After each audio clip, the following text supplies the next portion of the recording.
आम्ही गुन्हेगार पकडायला गेलो तिथे तुम्ही सापडलात, त्यामुळे तुम्ही अडचणीत येऊ शकता. आमदार महाडिक आले. जगत राठोड याचं नाव. आम्हाला अशी टीप आहे की हा माणूस 103 धनलक्ष्मी अपार्टमेंट वर्सोवा वेस्ट मध्ये राहतो. तो त्या फ्लॅटमध्ये राहतो, त्याचा काय पुरावा आहे तुझ्याकडे? कालपर्यंत अजित गॅरेंटर म्हणून सही द्यायला तयार होता. आज तो गायब आहे, फोन बंद करून बसलाय. दुसरी एखादी बाई असती तर नवऱ्याच्या पाठीमागे ठामपणे उभी राहिली असती, पण तू नाही तसली. तू आज जे काय माझ्याशी वागली आहेस ना, ते आयुष्यभर लक्षात ठेवी.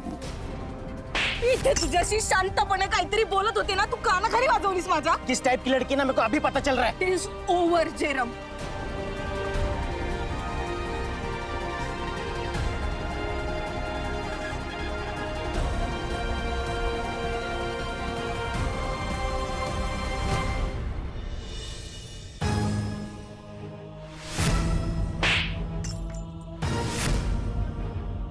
तू आज जे काय वागली आहेस ना, ते मी आयुष्यभर लक्षात ठेवी. माझ्याकडे एक उपाय. तावनी मिरजकर, चला. अमित कारखानीस यांचा विद्यार्थी होता. त्याचा हॉस्पिटलमध्ये गळा चिरून खून झालाय आणि त्याला भेटलेली शेवटची मुलगी ही होती. कशासाठी गेली होती? माझा फोन राहिला होता. कोणतीही मुलं ना आपल्या आई वडिलांना मी आता पब मध्ये धिंगाणा घालायला चाललोय असं काही सांगत नाहीत.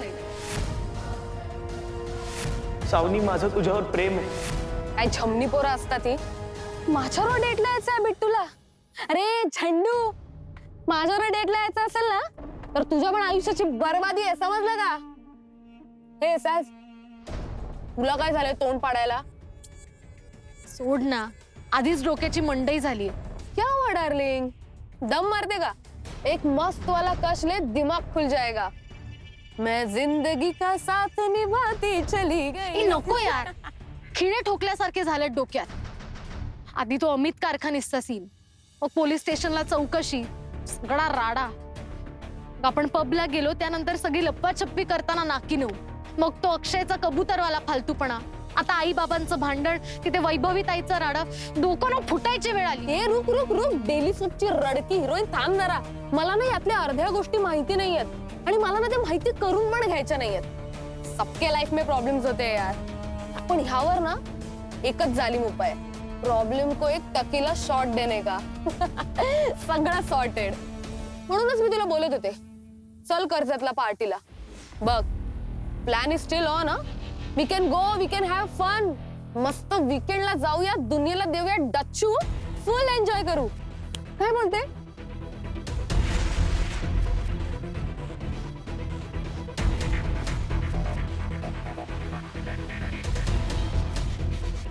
चल जाऊया. येते मी. नक्की येशील? नक्की नक्की. आय लव्ह यू भाऊ.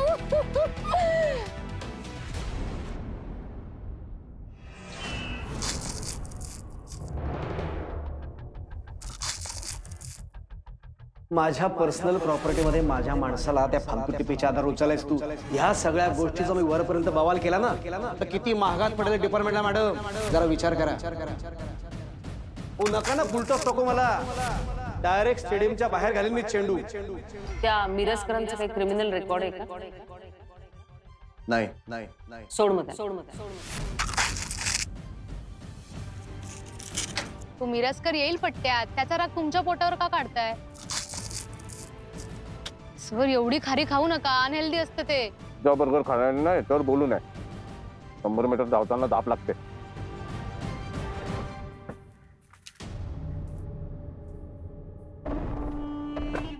बसा बसा, रिलॅक्स. चालू दे. पण हे आरोग्यासाठी घातक असतं, माहितीये ना तुला. पोलिसांनी फिट राहिलं पाहिजे, नाहीतर मग पोट सुटतात. गुन्हेगार सुटण्यापेक्षा पोट सुटलेली बरी. हे खाऊन माझ्यावरचा राग जाणार आहे का तुझा? मॅडम, चहा खारी ना माझ्यासाठी स्ट्रेस बस्टर आहे. आणि माझा राग तुमच्यावर नाही, माझा राग सिस्टीमवर आहे मॅडम. आपली अवस्था या चहापत्ती सारखी आहे. आपण नुसतं उकडायचं, कोणीतरी आपल्याला गाळणार आणि फेकून देणार. एक आमदार म्हणजे अख्खी सिस्टीम नसते. आणि गुन्हेगार जरी पोलिसांपासून लांब गेला तरी पोलीस त्याचा पिच्छा पुरवू शकतात. आणि यावेळी आपल्या हात खरोखर दगडाखाली होते. हातात कुठलाही पुरावा नसताना आपण महाडिकच्या घरात घुसलो. स्ट्रॉंग टीप असल्याशिवाय मॅडम मी काही करत नाही. टीप म्हणजे पुरावा आहे का? ती फक्त एक दिशा असते आपल्या.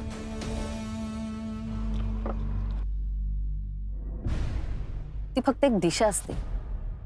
हे बघ, मिरजकर जर दोषी असेल ना तर मला सुद्धा आवडेल त्याला टायर मध्ये घालून चक्कीच्या पट्ट्याने त्याला फोडून काढायला. पण आपल्याकडे तेवढा सबळ पुरावा पाहिजे ना. आणि काय आहे, मिरजकर जर दोषी असेल तर महाडिक सुद्धा इन्व्हॉल्ड आहे. मग छोट्या माशाच्या मागे कशाला लागायचं? मोठा मासाच गळाला लावू ना. पण हे नक्की दोषी आहेत हे कळू तर दे आपल्याला. तू त्या आधीच ते मिरजकरला आत घेऊन बडवायला लागलास. असं कसं झालं? विजय, आता एक काम कर, त्या धनलक्ष्मी अपार्टमेंट मध्ये जाऊन राठोडची चौकशी कर. तो जर खरोखर तिथे राहत असेल तर त्याला कोणी ना कोणीतरी पाहिलंच असेल ना. तू फक्त एक लीड घेऊन ये माझ्याकडे. मग बघ, मी माझ्या डिपार्टमेंटच्या माणसांसाठी फक्त आमदाराशीच नाही तर कुठल्याही देशाच्या राष्ट्राध्यक्षांशी सुद्धा लढेल. पण विजय, आपल्याकडे सबळ पुरावा पाहिजे ना. असा पुरावा पाहिजे की कोणीही बोट करून नाही दाखवलं पाहिजे आपल्याकडे. आणि शांतपणे खा, चांगलं पचतं. रागाने खाल्लं ना की अपचन होतं.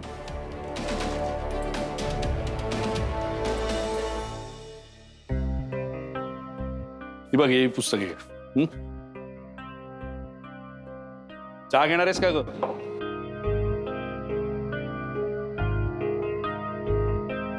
ए,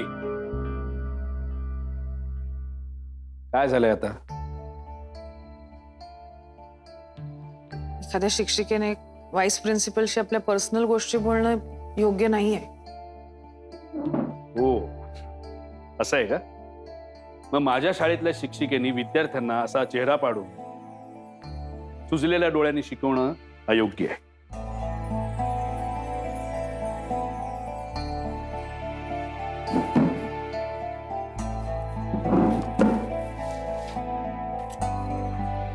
एक मित्र म्हणून तुला विचारतोय, सिनियर म्हणून नाही. काय झालंय?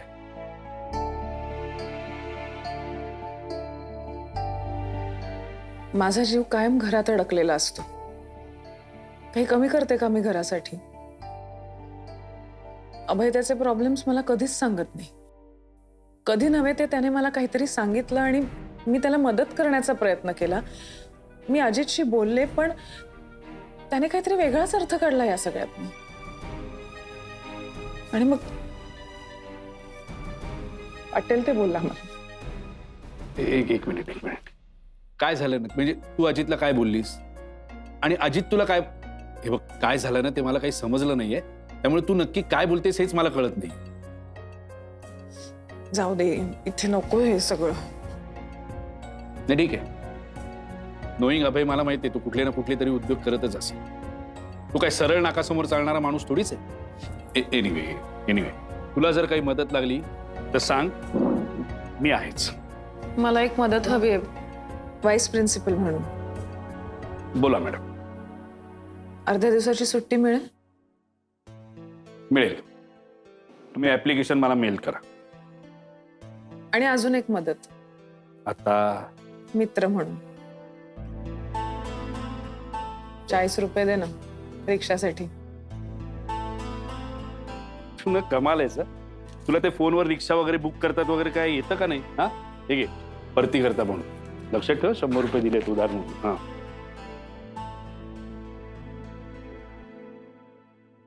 मला खरंच कळत नाही चारू, मी हसू का रडू?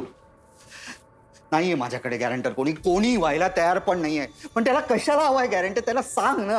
अरे इथे राहतो तो, त्याचं घर इथे, फॅमिली मेंबर्स इकडे आहेत, आजी आजोबा, भाऊ युजलेस आहे.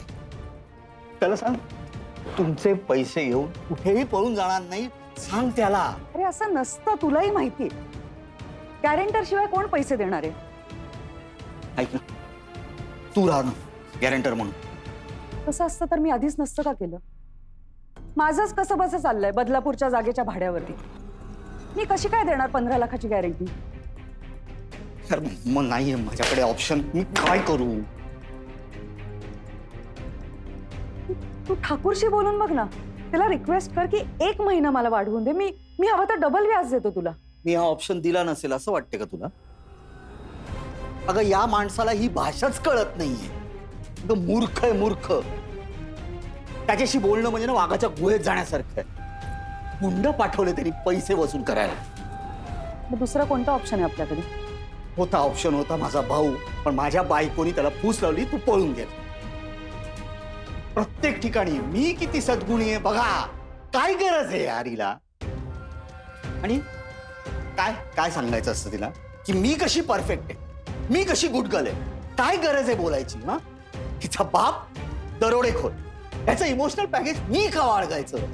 असतात ना वेगळ्या स्वभावाची माणसं असतात. प्रत्येक वेळेस तिच्या चष्म्यात मी का पाहायचं? प्लीज काम डाऊन. नाही, प्रॉब्लेम काय माहितीये का, आता हे सगळं ती एक्सपेक्ट करते माझ्या पोरीकडनं, सावतीकडनं.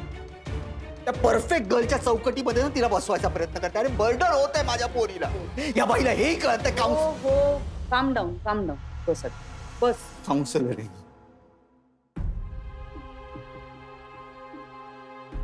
तुला नकोय का तुझी मुलगी गुड गर्ल? आहे, माझी सावनी गुड गर्लच आहे.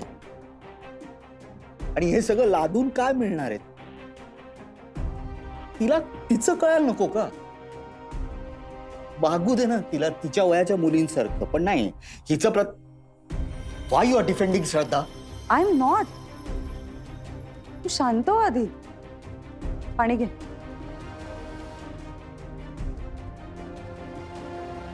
मला सांग, साऊला माहितीये ठाकूरची माणसं घरी आली होती ती? वेडी आहेस का तू? तिला एवढं माहिती की काहीतरी गडबड झाली, आई बाबांचं मोठं भांडण झालं. पण एक्झॅक्टली काय झालं तिला माहिती नाही. तिने मला फोन केला, मी तिला सांगितलं. चारू, एक तुला सांगू, माझ्यात आणि श्रद्धामध्ये गोष्टी फाटण्यापर्यंत पोचल्या ना तर माझी पोरगी माझ्याकडे येईल.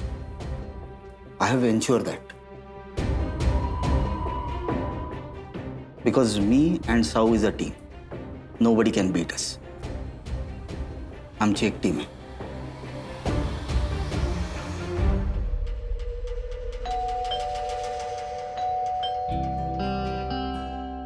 ताई, मी आधी किचन मधलं करतो आणि मग भांडी करतो. हा, आधी भांडी पुसायची आणि मग किचनचं करायचं, समजलं? वहिनी तू आत्ता? थोडं बोलायचंय, महत्वाचं बोलायचंय. एक महालक्ष्मी, तू आतलं काहीतरी काम करते म्हणाली होतीस ना, ते करून घे. चल. पण तुम्हीच सांगितलं ना भांडी कर म्हणून आधी. आता मीच सांगते ना आतलं काम करायचं. मग जा आतमध्ये. चल. बरं बरं, ठीक आहे.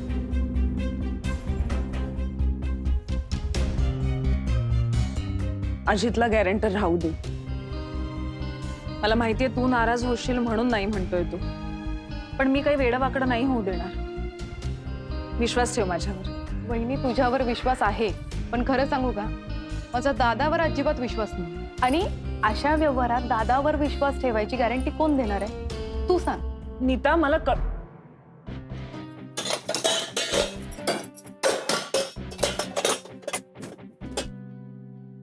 हे बघ, मला सगळं कळतंय नीता, पण वहिनी, तुला माहितीये ना ह्यांचं. आपण भलं, आपलं काम भलं. सकाळी ऑफिसला जा, काम करा आणि घरी या. पण दादाचं तसं आहे का? नाही ना. कारण जेव्हा दादाला नोकरीवरून काढलं होतं ना, तेव्हा सगळ्यात जास्त त्रास आम्हाला झाला होता. आम्ही कुठेही गेलो, कोणालाही भेटायला गेलो ना, तर पहिला प्रश्न काय असायचा माहितीये? अभयला नोकरीवरून का काढलं? आम्ही काय सांगणार? आणि इतकंच नाही, माझ्या बाबांनी ह्यांना विचारलं होतं की अभयने जे पैसे खाल्ले त्याच्यात तुझा वाटा किती होता? अभयने पैसे खाल्ले नाही. पण हे आपल्याला माहितीये बहिणी, जगाला नाही. आणि जगातल्या किती लोकांची तोंड आपण बंद करत फिरणार आहोत. तुला स्पष्ट सांगते, वाईट नको वाटू देऊ, पण दादा सोबत पैशाचा व्यवहार करायची भीती वाटते, बाकी काही नाही. आता अभयला कर्ज मिळणं खूप महत्वाचं आहे. आमची मदत कर प्लीज.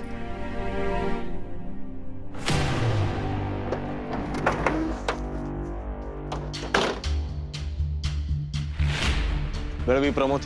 स्केच मिळाले, चौकशी करा. Jamdade with me.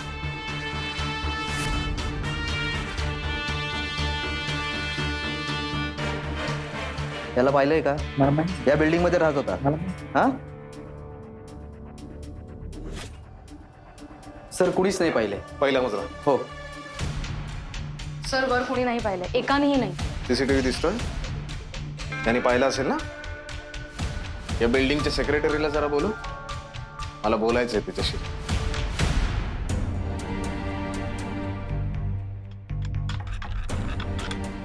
हे सगळं सोडून पळून जाता येत नाही अभय. मला नसेल का वाटलं कधी पळून जावं असं. मी पळून गेले तर हिचं काय होणार? हिची काय चूक? आई आवडली का पेज? आवडली ना? कधी कधी वाटतं आपल्यासारख्यानं फॅमिली वगैरे नकोच, 50 गोष्टीत अडकायला होतं. असं कसं म्हणतोस रे तू अभय? कुटुंब असायलाच हवं. काय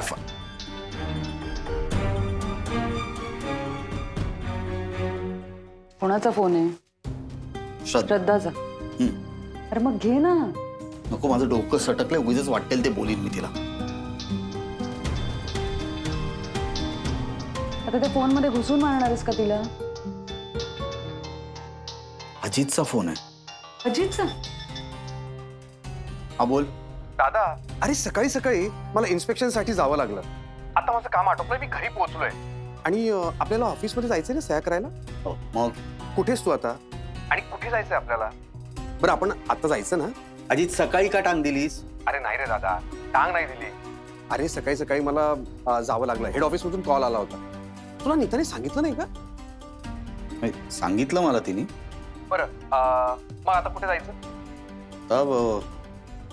15 मिनिटात तुला भेटू शकतो मी. ओके बरं बरं. हे मी 15 मिनिटात पोहोचतोय. 15 मिनिटात. आजा आजा, थँक्यू व्हेरी मच. तयार झालाय गॅरेंटर म्हणून सही करायला. अचानक काय झालं मला माहिती नाही, पण डॉक्युमेंटेशन रेडी करायला पाहिजे. 15 लाख रुपये ठाकूरच्या तोंडावर मारतो मी. ठीक आहे, मला डॉक्युमेंटेशन. मी तेच म्हणत होते, मी मेसेज करते, तू हो. हो हो आई येतो. हा. घे. झालं तुझ्या लाडक्याच्या मनासारखं. वहिनी झालं का? येतोय दादा. अजित, नीता, तुमचे उपकार मी खरंच नाही विसरणार कधी. वहिनी, तुझ्यावर विश्वास आहे म्हणून मी यांना गॅरेंटर बिरेंटर होऊ देते बरं का. तू काही काळजी करू नकोस, मी काही चुकीचं नाही होऊ देणार. येऊ मी आता? वहिनी, नाही म्हणजे दादा नेमका कोणता बिझनेस करतोय की त्याला एवढं लोन बिन लागतंय? सांभाळा. वैभू, आज लवकर आलीयस?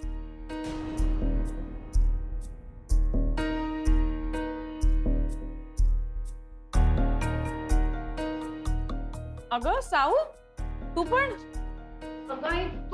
शाळेत ना लवकर काय ग? काय ग? काय लागलं ओठाला?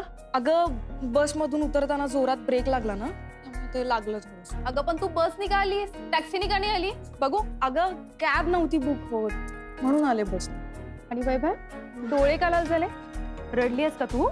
अगं आता आपटल्यावर येणार ना पाणी. काय किती प्रश्न. चल आपण जरा बर्फाने शेकू दे, नाही तर सुचेल तिथे. चल. येतो आम्ही पण. हा हो, चल ग. वैभव कुठे भेटली तुला? अगं इथे बिल्डिंग खाली. सोसायटीचे सेक्रेटरी तुम्हीच का? हो. सीसीटीव्ही फुटेज चेक करायचं. 2019 मधलं मिळेल का? बंद आहे कॅमेरा. 2 वर्षापासून सोसायटीच्या एंट्रन्सचा कॅमेरा बंद आहे, दुरुस्त नाही करता आला. सोसायटी सेफ आहे आमची आणि आमच्याकडे वॉचमन असतात. सर, कनेक्शन कापलंय, नुसतं डबडं आहे. कुणी केलं? हा, सेक्रेटरी कुणी केलं तुम्हाला? इथल्या प्रत्येक ओनर कडून मेंटेनन्स घेता ना तुम्ही, त्यात कॅमेराचा पण असतो ना. पण तेवढ्या करता मला तुम्ही आत टाकणार आहे का? कॅमेरे नीट करून घ्या, नियम आहे तसा. सोसायटीचे कॅमेरे नीट हवेत. गळवी झालं, चला चल रे. एक माणूस माझ्याच वाटेल येतो.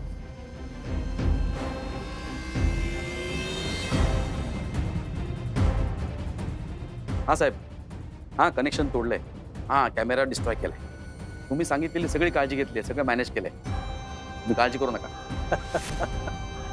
धन्यवाद. एकदा या बंगल्यावर निवांत सवड काढू. भेटूया. नक्की नक्की.